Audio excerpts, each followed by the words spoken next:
You are convinced you have ADHD. You sit down to work, and your brain slides off the task like it's made of Teflon. You cannot read a single page of a book, but then you switch tabs, and suddenly you can focus on a video game, or TikTok, or adult content for 3 hours without blinking. That is not an attention deficit. If you had a deficit, you couldn't focus on anything. You don't have a broken engine. You have a hijacked steering wheel. Millions of men are misdiagnosing themselves right now. They think they are born broken. They think they need medication to function. But psychology suggests something else. You aren't suffering from a disorder. You are suffering from a training program, one that you signed up for, without reading the terms and conditions.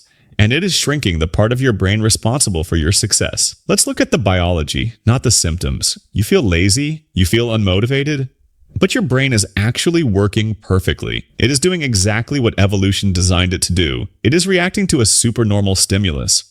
In the 1940s, a researcher named Nico Tinbergen discovered a glitch in the animal brain. He studied birds. He built fake eggs that were giant, painted neon colors, and covered in exaggerated spots. When he put them near the nest, the birds went crazy.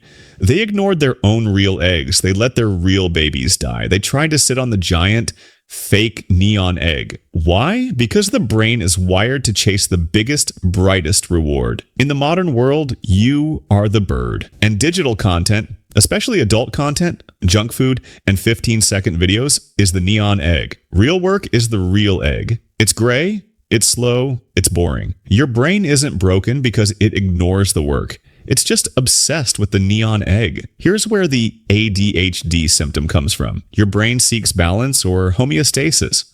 When you flood it with the cheap dopamine of the neon egg, your brain panics. It says, this is too loud. So it burns out its own receptors to protect itself. It downregulates. This lowers your baseline for motivation. Suddenly, normal life feels physically painful. Answering an email feels like climbing a mountain. Not because the task is hard, but because your reward system is so fried that normal feels like suffering. You aren't bored. You are in withdrawal. It gets worse. This isn't just a mood. It's structural damage. Studies show that chronic exposure to supernormal stimuli shrinks the striatum. That is the motivation center of your brain. It also disconnects the pathways to the prefrontal cortex. That's your willpower.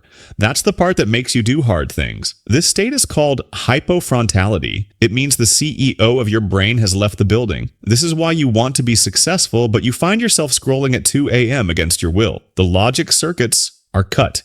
You are running on pure impulse. So, how do you get your brain back?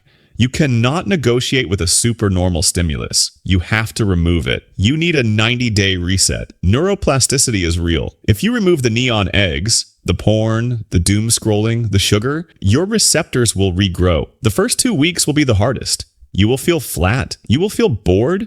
That is not depression. That is your brain recalibrating its baseline. You must endure the silence to hear the music again. When you heal, something magic happens. Boredom stops being painful.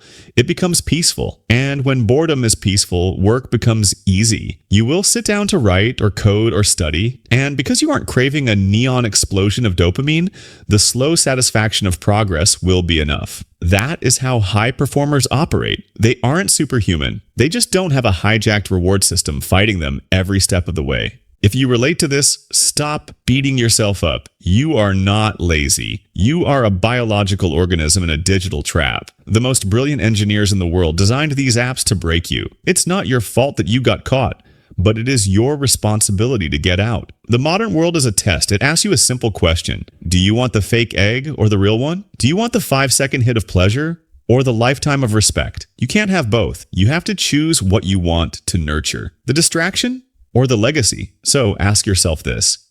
If you deleted your biggest distraction today, who would you be in 3 months? The version of you that exists on the other side of that decision is waiting. If you are ready to prove it's not ADHD, comment reset below. I read the comments.